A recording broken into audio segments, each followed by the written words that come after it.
हाय दोस्तों, सुप्रभात। विकास की तरफ से आप सभी को प्यार भरा नमस्कार।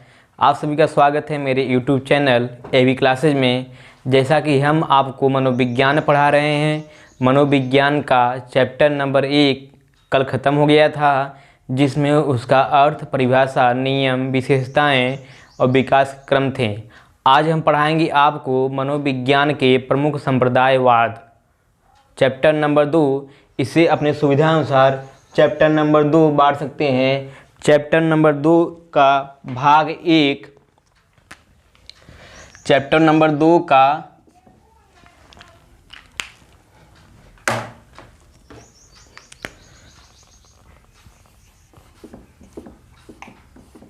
भाग 1 जिसका नाम है संप्रदायवाद।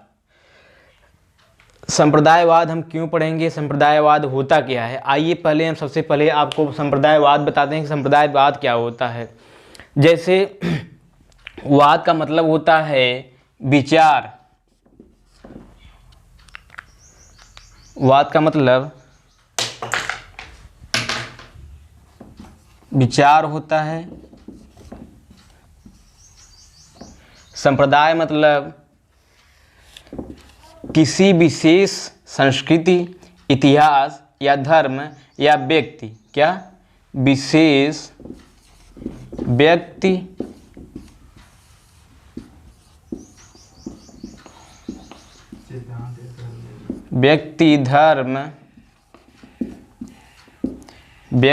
धर्म, संस्कृति या इतिहास को संप्रदाय कहते हैं। तब इसका मतलब यह हुआ, किसी व्यक्ति विशेष के विचार को संप्रदायवाद कहते हैं। वाद मतलब विचार, संप्रदाय मतलब कोई व्यक्ति विशेष धर्म, विशेष इतिहास, विशेष संस्कृति को संप्रदाय कहते हैं। तो यहाँ पर संप्रदायवाद का मतलब यह होता है, वह मनोवैज्ञानिक जिसका एक व्यक्तिगत विचार होता है तथा वह दूसरे विचारों को नहीं मानता है, अपने विचारों को या सिद्धांतों को अधिक महत्व देता है। तो यहीं से संप्रदायवाद का जन्म होता है कि मनोविज्ञान में विभिन्न मनोवैज्ञानिकों ने अपना अपना संप्रदायवाद दिया है तथा उसे अधिक महत्व माना है, दूसरे के सिद्धांतों को, संप्रदायवादों को नहीं माना है। वही इसकी हम विषय में आपको आज पढ़ाएंगे, जिसमें पहला संप्रदायवाद लेकर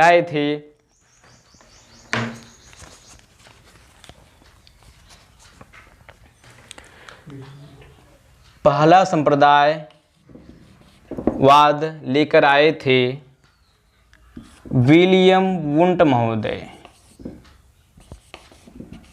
जिसके विषय में पीछे मैं आप लोग को पढ़ा चुका हूँ अपने पिछली क्लास में। इन्होंने मनोविज्ञान को चेतना का विज्ञान माना था और उसी को लेकर यहाँ आते हैं और अपना संप्रदाय देते हैं। कौन थे? William Wundt. इनका पहला संप्रदाय है संरचनावाद संप्रदाय। संरचनावाद या इसके उपनाम और हैं निर्माणवाद।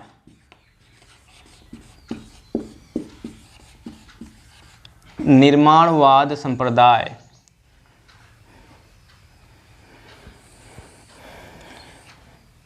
ये कहते हैं इन्होंने इसमें भी अपने चेतना को महत्व दिया है।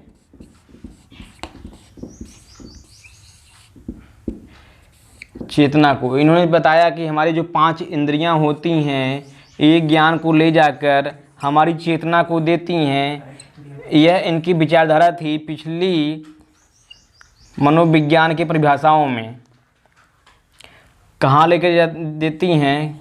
ज्ञान, चेतना को या संवेदना को, चेतना या संवेदना।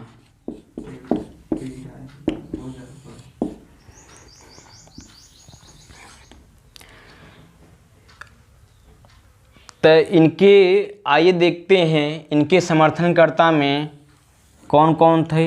इनके समर्थनकर्ता में एडलर थे, एडलर, बेडकोट, बेडकोट थे, और एक इनका परम शिष्य तथा समर्थनकर्ता एडवर्ड टिचनर था। एडवर्ड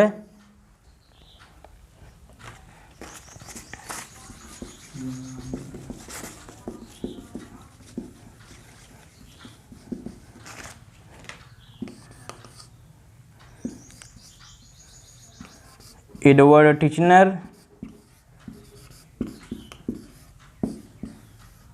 बेडकोट,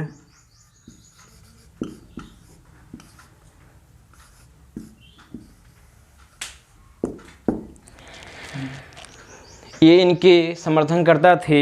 और इनका जो परम समर्थनकर्ता था या शिष्य था एडवर्ड टिचनर, वह क्या कहता है, जब ये मनोविज्ञान में चेतना का विज्ञान लाए थे तब टिचनर ने इनके उसी विचार को एक दृष्टिकोण दिया, एक वाद दिया, जिसे संरचनावाद कहते हैं। किसने दिया था? इनका शिष्य या इनका समर्थक एडवर्ड टिचनर ने दिया था।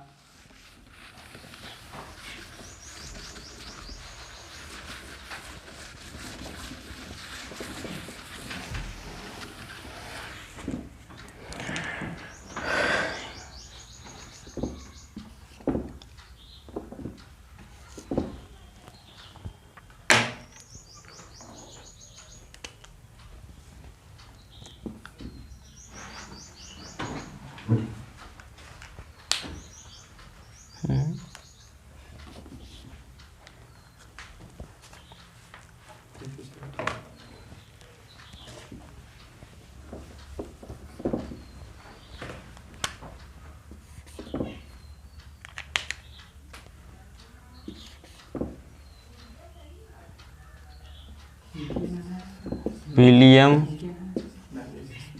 वुंट, इनका जो शिष्य था टिचनर,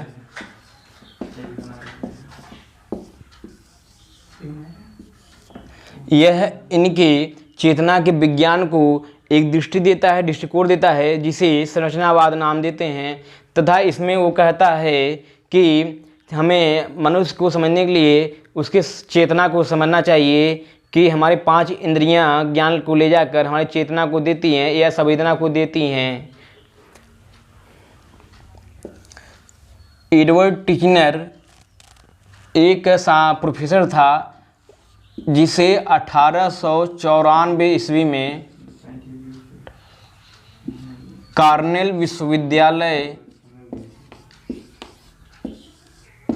विश्वविद्यालय के में इसकी एक शिष्य इसकी एक स्टूडेंट रहती है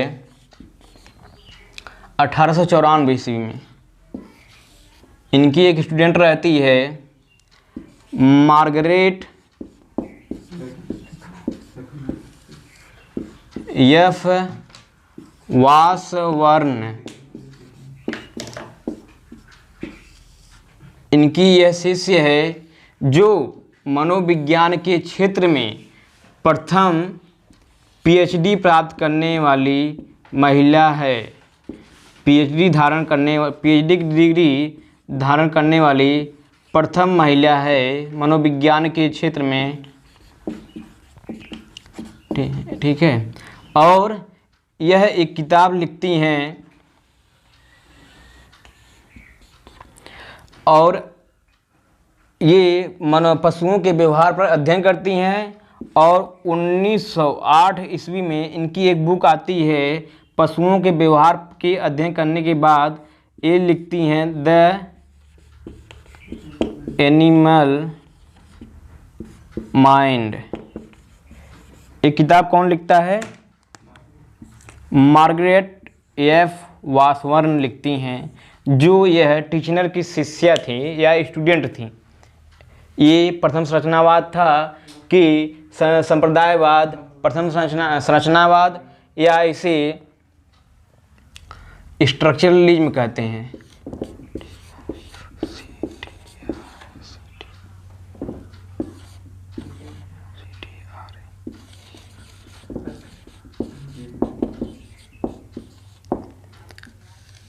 संरचनावाद या स्ट्रक्चरलिज्म ये पहला संप्रदाय था, तथा फिर इन्होंने विलियम वुड ने चेतना का विज्ञान जब दिया था, इनके समर्थनकर्ता में जो विलियम जेम्स थे, और इन्हीं के विचारों में जब इन दोनों लोगों के विचारों में मतभेद होता है, तब इसके बाद एक संप्रदायवाद लेकर आते हैं जो इनके पहले समर्थक थे विलियम जेम्स। वो लेकर आते हैं प्रकार्यवाद या कार्यात्मक संप्रदायवाद। कौन सा लेकर आते हैं? प्रकार्यवाद।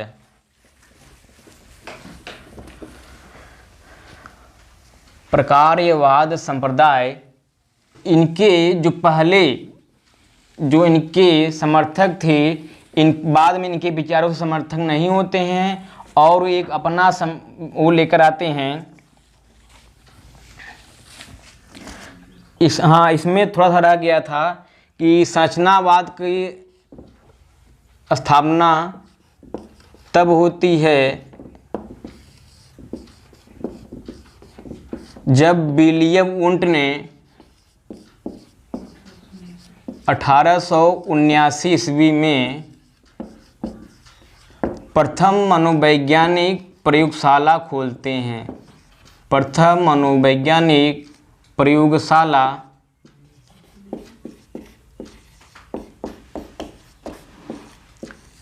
संरचनावाद की स्थापना यही होती है, और विलियम वुड को प्रथम प्रायोगिक मनोवैज्ञानिक कहा जाता है। प्रथम प्रायोगिक मनोविज्ञान के जनक माने जाते हैं विलियम वुड। तथा 1880 ईस्वी में मनोविज्ञान को एक प्रायोगिक मनोविज्ञान या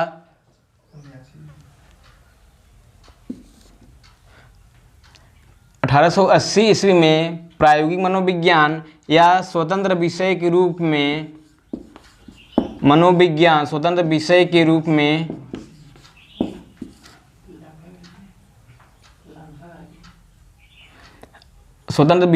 में दर्जा प्राप्त होता है।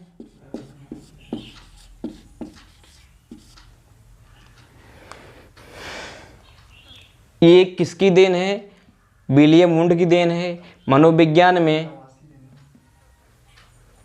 विलियम वुड ने ये मनोविज्ञान में एक नई क्रांति लेकर आते हैं, इसलिए प्रायोगिक मनोविज्ञान के जनक इनको माना जाता है।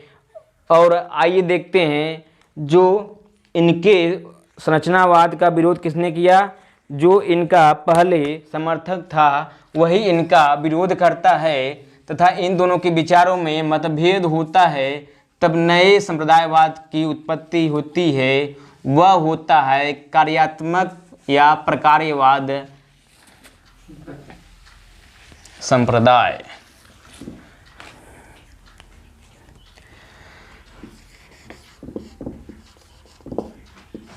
कार्यात्मक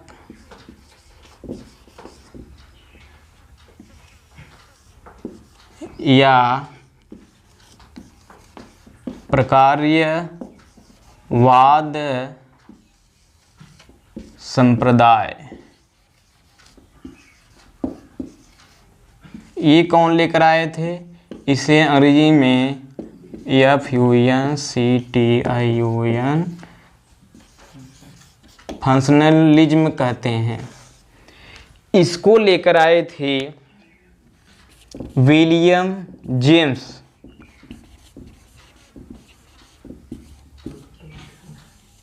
विलियम जेम्स 1800 जिनका जीवन काल 1842 ईस्वी से लेकर 1910 ईस्वी तक इनका जीवन काल चला था। ये अमेरिका के हार्वर्ड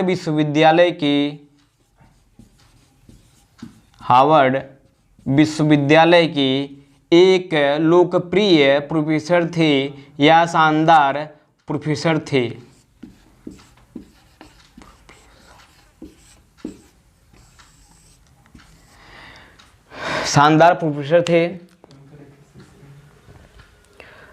और ये पहले पहले जब मनोविज्ञान का चेतना का विज्ञान लेकर आए थे विलियम वुंट, ये पहले उनके समर्थनकर्ता थे।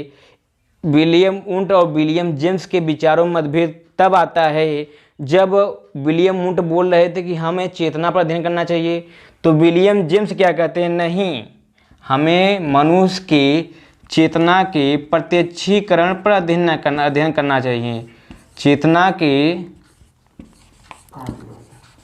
प्रत्यक्षीकरण पर, तो प्रत्यक्षीकरण होता क्या है, जिसकी वजह से नाम हो, पहचान हो या व्याख्या हो। मतलब हमें ये इन्होंने कहा कि चेतना किस प्रकार अपना कार्य करती है, हमें उस पर अध्ययन करना चाहिए, इसलिए इसका नाम कार्यात्मक या प्रकार्यवाद संप्रदाय कहा जाता है। ठीक है, जैसे हम किसी को कैसे पहचानते हैं या हमारी चेतना कैसे काम करती है या किसी को कैसे याद रखती है, तो हमें उस पर अध्ययन करना चाहिए। ये कौन कहा था, ये विलियम जेम्स ने कहा था।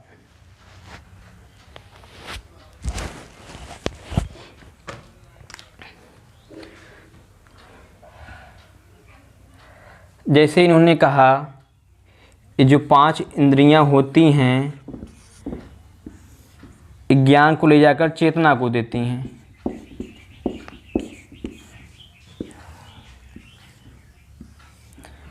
ये विलियम वुंट कहे थे, विलियम जेम्स क्या कहते हैं, हमें उसके आगे बढ़कर चेतना किस प्रकार अपना काम करती है, किस प्रकार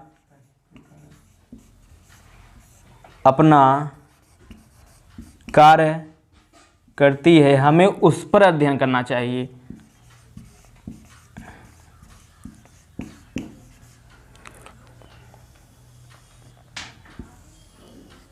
यहाँ तक क्लियर हो गया, उम्मीद है समझ में आ रहा होगा आप लोग को। ये हार्वर्ड विश्वविद्यालय जो था, यह अमेरिका में प्रथम मनोविज्ञान की कक्षाएं देने वाला विश्वविद्यालय था। अमेरिका का प्रथम मनोवैज्ञानिक कक्षाएं देने वाला, प्रथम मनोवैज्ञानिक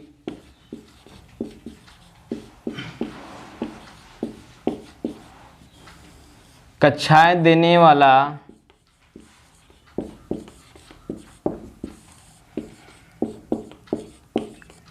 विद्यालय था। और हार्वर्ड इस विश्वविद्यालय में विलियम जेम्स 1870 ईस्वी में प्रोफेसर थे। कब प्रोफेसर थे, 1870 ईस्वी में। एक शानदार लोकप्रिय प्रोफेसर थे जो लोगों को आकर्षित कर लेते थे अपने वाद से, अपने विचार से, अपने बोलने से। ठीक है, यहाँ तक समझ में आया। आइए आपको और आगे बताते हैं इनके समर्थनकर्ता में कौन कौन थे। 2 मनोवैज्ञानिक ऐसे हैं जो पहले समर्थनकर्ता में इनके समर्थनकर्ता थे, बाद में वो दोनों मनोवैज्ञानिक इसके आने वाले व्यवहारवाद संप्रदाय में चले जाते हैं। वो 2 समर्थनकर्ता थे विलियम मैकडूगल और थॉर्नडाइक।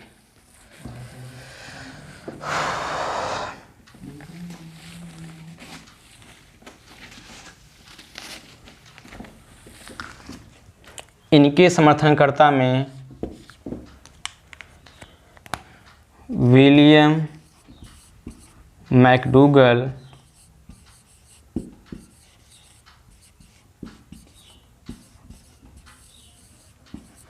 विलियम वुडवर्थ,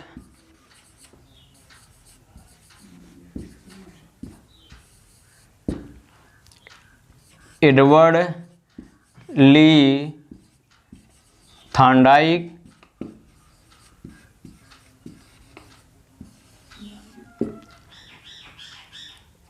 और थॉर्नडाइक के जो गुरु थे मैकलिन कैटल, जो इनकी आगे सिद्धांत है कैटल, यह थांडाइक के गुरु थे। और एक लोग और थे एंजिल, ये इनके समर्थन करता थे। बाद में दो मनोवैज्ञानिक विलियम मैकडूगल और एडवर्ड ली थांडाइक, ये दोनों मनोवैज्ञानिक व्यवहारवाद में चले जाते हैं। परीक्षा में पूछा जा सकता है कि वह कौन से दो मनोवैज्ञानिक थे जो पहले कार्यात्मक या प्रकारवादी थे, बाद में व्यवहारवादी हो जाते हैं। तो वह मनोवैज्ञानिक विलियम मैकडूगल, एडवर्ड ली थांडाइक थे। ये हो गया इनका कार्यात्मक या प्रकार्यवाद। विलियम जेम्स ने कहा कि हमारी चेतना किस प्रकार कार्य करती है, हमें उस पर अध्ययन करना चाहिए। इसलिए इनके संप्रदायवाद को कार्यात्मक संप्रदायवाद कहा जाता है या फंक्शनलिज्म कहा जाता है। इनकी एक शिष्य थी, कौन थी? इनकी एक स्टूडेंट थी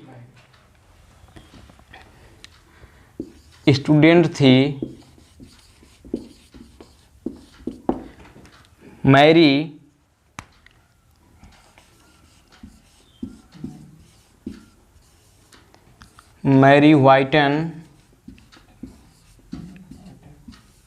काल्किनस।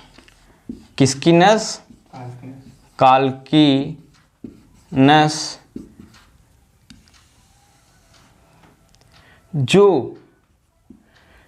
जो पीएचडी की डिग्री धारण करने के लिए आवश्यक सभी कक्षाओं को पूरा की थी। इसके बावजूद उसे पीएचडी की डिग्री इसलिए हार्वर्ड विश्वविद्यालय देने से मना कर देती है क्योंकि वह एक क्या थी? वह एक महिला थी। महिला होने की वजह से इनको पीएचडी डिग्री प्राप्त नहीं कर पाई। इसके बावजूद इन्होंने अपनी प्रतिभा को बढ़ाया और 1901 ईस्वी में एक किताब लिखती हैं या बुक लिखती हैं, एन इंट्रोडक्शन ऑफ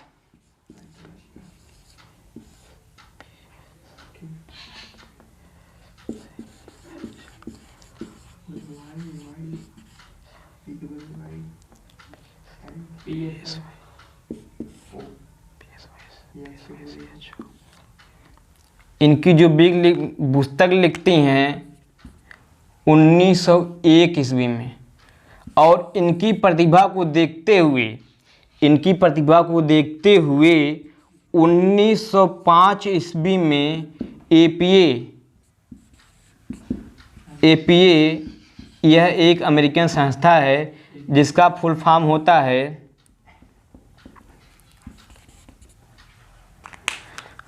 अमेरिकन, और यह परीक्षा में पूछा जा चुका है एपीए का फुल फॉर्म और इसकी संस्था कहाँ का है?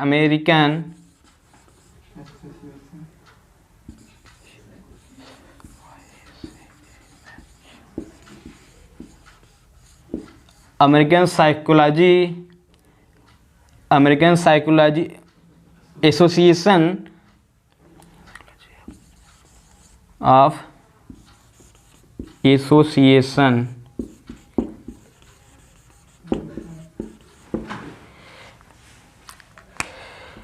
एपीए इन्होंने 1905 ईस्वी में इनकी प्रतिभा को देखते हुए इनको इसका अध्यक्ष बना देती है। क्या बना देती है? अध्यक्ष।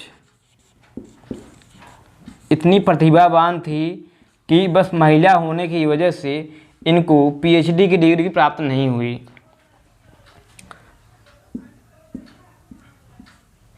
और यह प्रथम अमेरिकी स्टूडेंट या विद्यार्थी थी, महिला थी, जिन्होंने एपीए पहली बार अध्यक्ष बनाया था।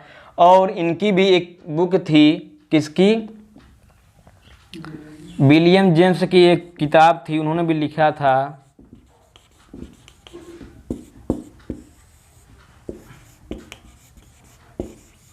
इन्होंने भी एक किताब लिखा है प्रिंसिपल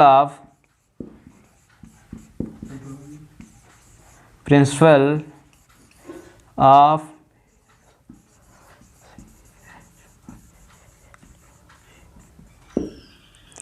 ये किताब इन्होंने कब लिखी थी? 1890 ईस्वी में।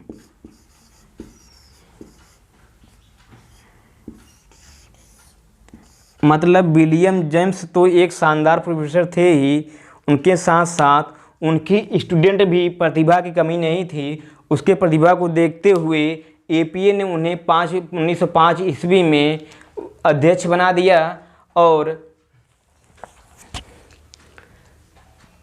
ये मनोविज्ञान के दो महत्वपूर्ण संप्रदायवाद आज समाप्त होते हैं। इसके आगे चलेगा इन दोनों विचारों मतभेद होने की वजह से आगे आता है संप्रदायवाद, व्यवहार संप्रदायवाद, जो जेबी वाटसन लेकर आते हैं। मैं उसे आप लोग को कल पढ़ाऊँगा। आज के लिए बस इतना ही। बहुत बहुत धन्यवाद। आप लोग वीडियो को पूरा देखिए। अगर अच्छा लगे तो लोगों को शेयर कीजिए, कमेंट कीजिए और लाइक कीजिए। मैं आपका आभारी रहूँगा।